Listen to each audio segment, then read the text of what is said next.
when it comes to death, well, what's happening is because it deprives us of the goods that one might otherwise be getting.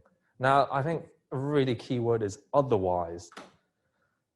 What do I mean by otherwise? Well, we're sort of positing counterfactual scenarios here. We're saying, look, your life could have went one way, but alas, your life went in the way where you die prematurely. So suppose you would have gotten a career. It's not the fact that you want a career, that you have interest for a career for a time after you die.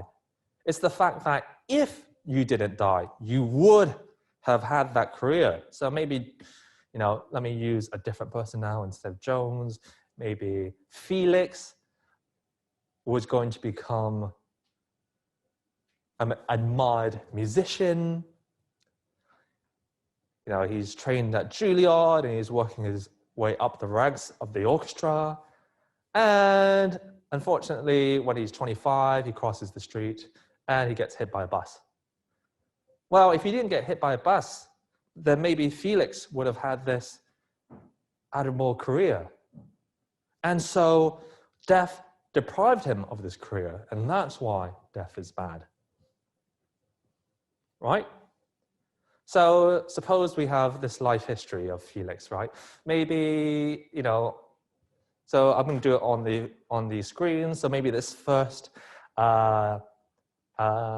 green triangle is a type of good that he experiences. Maybe, you know, he goes on his first high school date, and then here he gets into Juilliard, and here he graduates from Juilliard, and here, you know, he joins the New York orchestra or Philharmonic or something, right?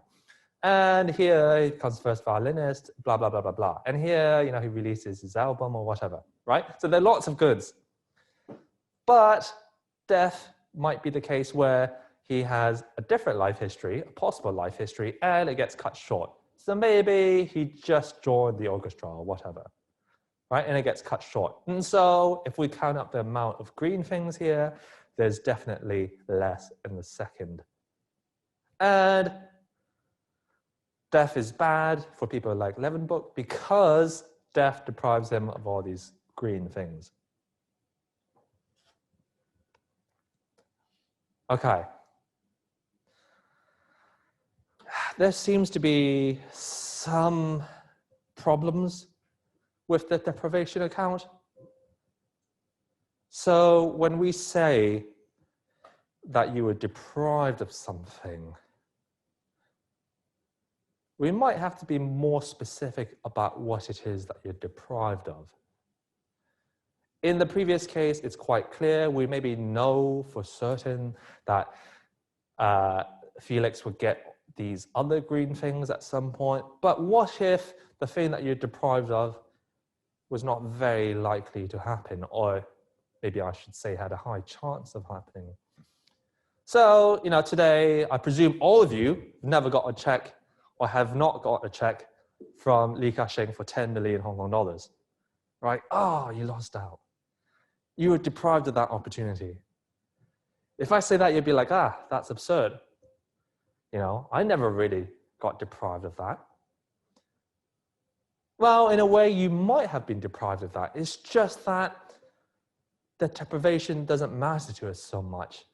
And the reason being is you had no reason to think that Li Ka-shing will give you a check for $10 million. The likelihood, the probability, or the chance, shall we say, of your receiving a check from Li Ka-shing was indeed quite low. So when you were deprived of it, it's not that great of a loss, right?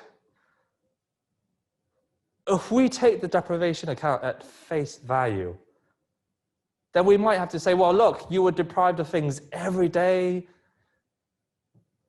and those were bad, so why is death any different? Well, you might say, look, it depends on the probability, the chance, or likelihood, right? So you build in some probabilities here. Any questions or comments?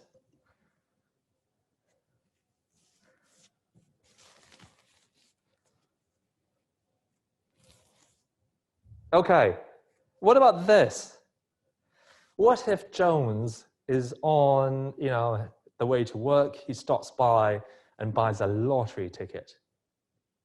Now, we all know that lotteries are such that each ticket has a very, very low probability or chance of being the winning ticket. And that night, before he could check whether his ticket is indeed the winner, he gets hit by a bus. But it turns out that he would have won if he weren't hit by a bus. So we have a case where the probability of the winning ticket, of the ticket being a winning ticket, is quite low. But nonetheless, we find that if Jones wasn't hit by the bus, then he would have won. Wouldn't that be a great loss for Jones? And wouldn't that be a type of deprivation that matters greatly, even though it has low probability?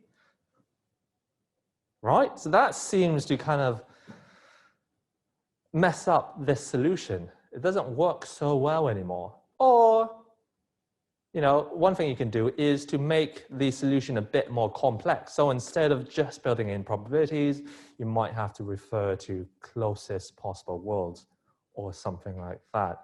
Now, I won't talk about that. I think that's metaphysics. That's a bit too advanced for this course.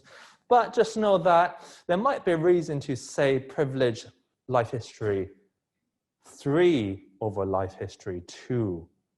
You might say there might be a life history that we should particularly pay attention to, and we have to ask whether or not in that life history Jones will win the lottery or not. So it's not really just about probability, but there's some other modal things that are going on.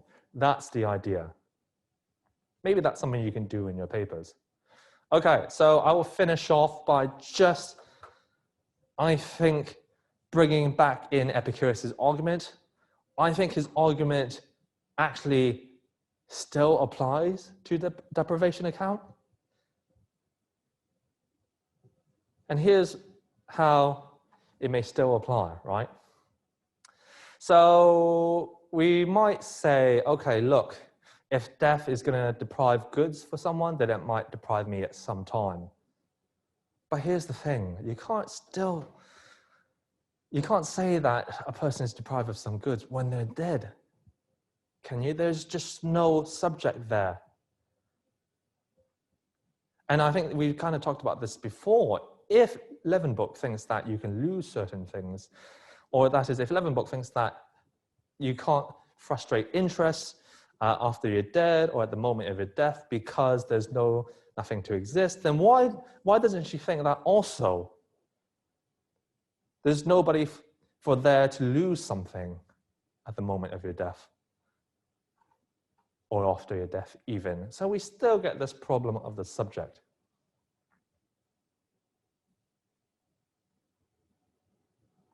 Okay, I think I'll continue with the rest next week. Have a good weekend. Do try to do the readings.